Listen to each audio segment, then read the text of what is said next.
আগামীর পৃথিবীতে ইমাম মাহদির পক্ষে লড়বা, কালেমার পতাকা উড়াবা, বাংলার জমিনেও কালেমার পতাকা উড়াবা ইনশাআল্লাহ। রাজি তো নওজোয়ান? নওজোয়ান রাজি কিনা বলো? 30-এর নিচে যারা, তারা দাঁড়াও, বলো দাঁড়াও নওজোয়ান, দাঁড়াও নওজোয়ান, দাঁড়াও নওজোয়ান, জাগো নওজোয়ান, হিম্মত করো নওজোয়ান, আগে বাড়ো নওজোয়ান, বলো আল্লাহু আকবার। কোরআনুল কারীমের মধ্যে আছে, আল্লাহ তাআলা বলছেন নবীজি কম্বল গায়ে দিয়ে শুইছে। আল্লাহ বলছে বন্ধু শুয়ে গেলেন, কম্বল গায়ে দিয়ে শুইলেন বন্ধু। আমার কোটি কোটি বান্দা আল্লাহ চিনে না, আখিরাত চিনে না, বন্দেগী চিনে না, গোলামি চিনে না, অন্ধকারের এক জিন্দেগিতে কাটাচ্ছে, নাফরমানির এক জীবনে হাবুডুবু খাইতেছে। কুম ফাআনজির, কোরআন শরীফে আছে, আল্লাহ বলছে কুম, আরে দোস্ত ছাড়েন কম্বল, বিছানা ছাড়েন বন্ধু, কুম দাঁড়ান, আপনি উঠেন, ফাআনজির, আমার বান্দাদেরকে ভয় দেখান, জাহান্নামের ভয় দেখান, কবরের ভয় দেখান। আল্লাহ বলছেন সেই যে নবী উঠলেন, সেই যে নবী দাঁড়াইলেন, সেই যে নবী দুয়ারে দুয়ারে কালেমার ফেরি করলেন, উম্মতকে ফিরাইবার চেষ্টা করলেন, আর থামলেন না। 23টা বছর পরে আল্লাহর কাছেই ফিরে গেলেন। আর এই 23 বছর লাগাতার দাঁড়ে দাঁড়ে দুয়ারে দুয়ারে সর্বত্র আল্লাহর দ্বীনের কথা বলছেন। কোনখানে হাটে ঘাটে মাঠে বাজারে 1 জন 10 জন, রাতে দিনে, উপরে নিচে, দুয়ারে দুয়ারে সর্বত্র বলে গেছে, কেন? আমার উম্মত যেন জাহান্নাম থেকে বাঁচে। কোন পদ পদবী, মান মর্যাদা, ইজ্জত সম্মানের অপেক্ষা করে নাই, শুধু বলে গেছে, সর্বত্র বলে গেছে। ভাইয়া এই মোবাইলটা দিয়া সবার ছবি বারবার ঘুরে ঘুরে উঠাইলে মোবাইল আপনার কি ফায়দা হবে, কি হবে? দয়া করে এমনি শুনেন, এ তো যথেষ্ট পরিমাণ রেকর্ড হইতেছে, সবাই মোবাইল এটারে ঘুরাইতেছে, অনেক সাথে বসে বসে মানুষের মাথায় গুলা, এই মানুষের মাথায় গুলা বাইক নিয়ে দেয়, দেখো মানুষের মাথা দেয়। আপনার বিবির নিয়ে দেখাইয়েন যে তুমি তোর জীবনে মানুষের মাথা দেখছো না, এই দেখো মানুষের মাথা, ঠিক মানে দেখাইবে, ঠিক মানে কিসের উপরে ঠিক কইছে?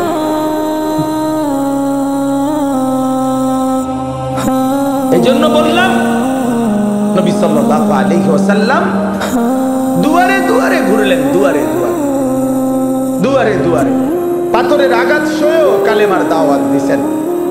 আবু জাহেল, আবু লাহাব খানায় কাবার সীমানা থেকে ধাক্কা দিয়ে আল্লাহ নবী সাল্লাল্লাহু আলাইহি সাল্লামকে বের করে দিয়েছে, তবুও তিনি কালেমার দাওয়াত দিয়েছেন, মানুষকে ফিরাইবার চেষ্টা করছেন। উটের পচা নারী ভুড়ি পিঠের উপরে চাপায়া দিছে, তবুও তিনি আবার দাঁড়িয়ে আল্লাহর কথা বলছেন, শুধু বলেই গেছেন সর্বত্র, কভি আরশ পর কভি ফরশ পর, কভি উনকে দর কভি দর বদর, গমে आशिकी तेरा शुक्रिया, मैं कहां कहां से गुजर गया, कभी रास्तों में तन्हा, कभी हो गुरूद सहरा, मैं जुनूं का हम सफर हो, मेरा कोई घर नहीं है। নবী যেন বলতেন আমার কোনো ঘর নাই, কখনো উপরে কখনো নিচে, কখনো তার কাছে কখনো তার কাছে, কখনো দুয়ারে দুয়ারে। আল্লাহর পথে সমস্ত ব্যথা বেদনা, দুঃখ যন্ত্রণা, অপমান লাঞ্ছনা, প্রতিটা আঘাতের বিনিময়ে আল্লাহর নবী বলতেন, মাওলা তোমার শুকরিয়া, তোমার কথা বলতে গিয়েই আঘাত পেয়েছি, তোমার জন্যই রক্ত জড়িয়েছি, তোমার জন্যই লজ্জিত হয়েছি, গমে আশিকি তেরা শুকরিয়া, তোমার ভালোবাসার যত দুঃখ বেদনা সব সইলাম, সব কিছুর জন্য তোমার শুকর, তোমার পথেই বেইজ্জতি হয়েছে। এইভাবে নবীজি দাওয়াত দিয়েছেন।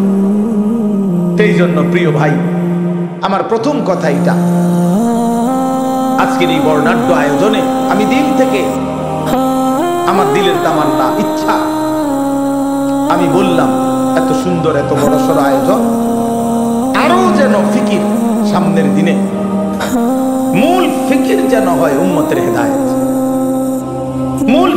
যেন হয় কওম মিল্লাতের পরিবর্তন। আমার এই যুবক কিভাবে বদলাবে, আমার এই কিশোর নওজোয়ান কিভাবে ফিরবে, আমার বয়স্ক বাবারা কিভাবে আখিরাতের পুঁজি বাড়াবে, আমার মা বোন কিভাবে পর্দানশীল হবে, আমার এলাকার, আমার পাড়ার, আমার মহল্লার, আমার দেশ, আমার জাতি, এই ফিকির আরো কার্যকর কিভাবে করা যায়। আল্লাহ তাআলা জনপ্রিয় ভাই মাসুম ভাইকে এবং তার এই সঙ্গী সাথীদেরকে তৌফিক দান করে। আমরাও ইনশাআল্লাহ হায়াতে বাঁচলে এর জন্য যত পরামর্শ দিতে হয় আমরা দেব ইনশাআল্লাহ, আমরা সহযোগিতা করব।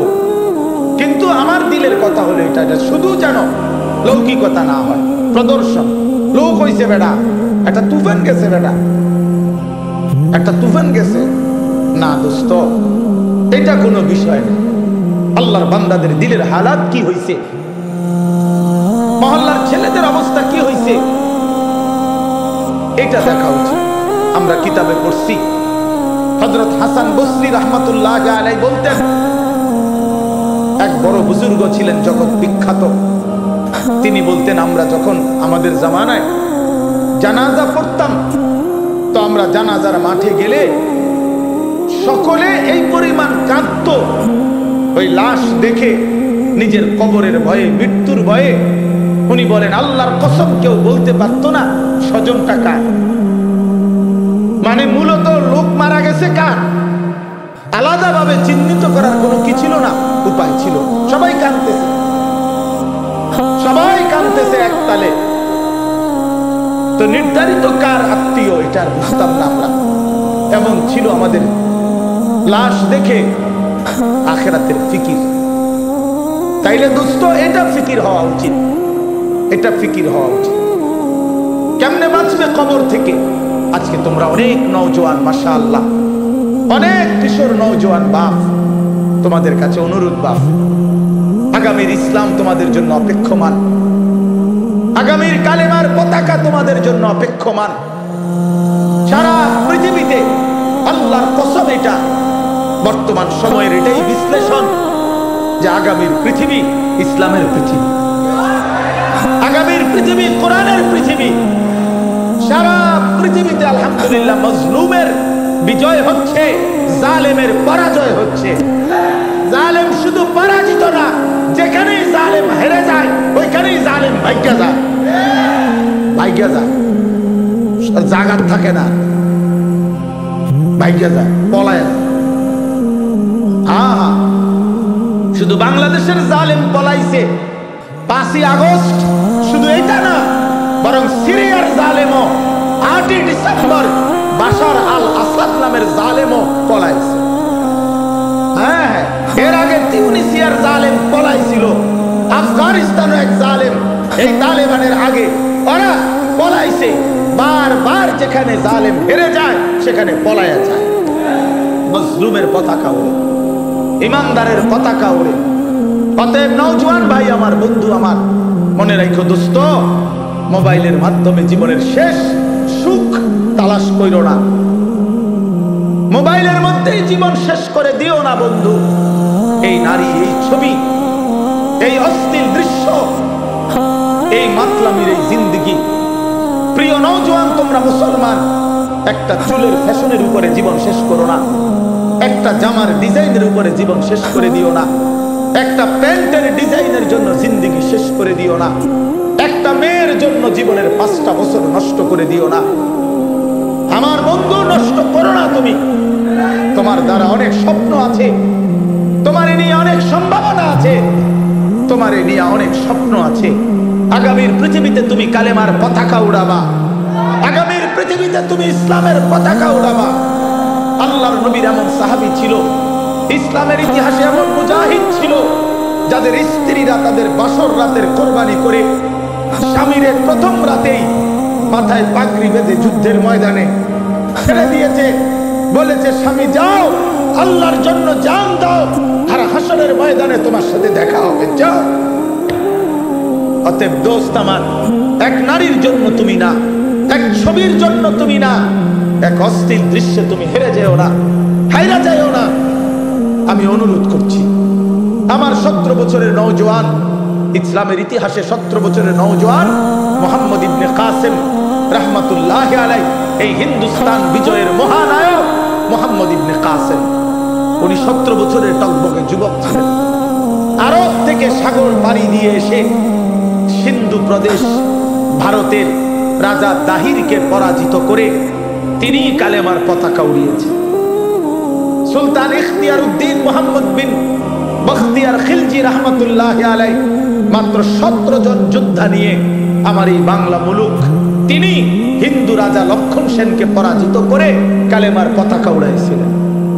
হ্যাঁ, অতএব দিল্লির লাল কেল্লা মুসলমানদের, দিল্লি মুসলমানদের, ইন্ডিয়া মুসলমানদের, গোটা হিন্দুস্তান মুসলমানদের বেটা।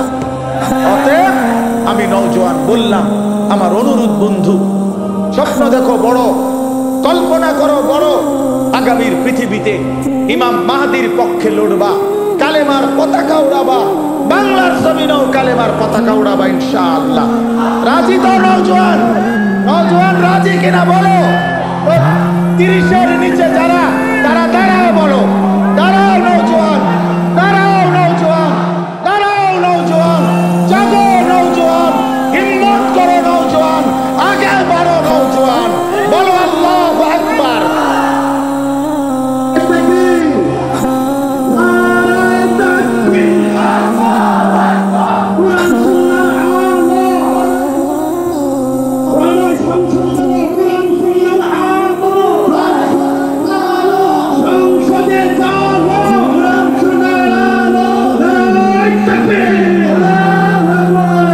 মাশাআল্লাহ, মাশাআল্লাহ, বসো ভাইয়া।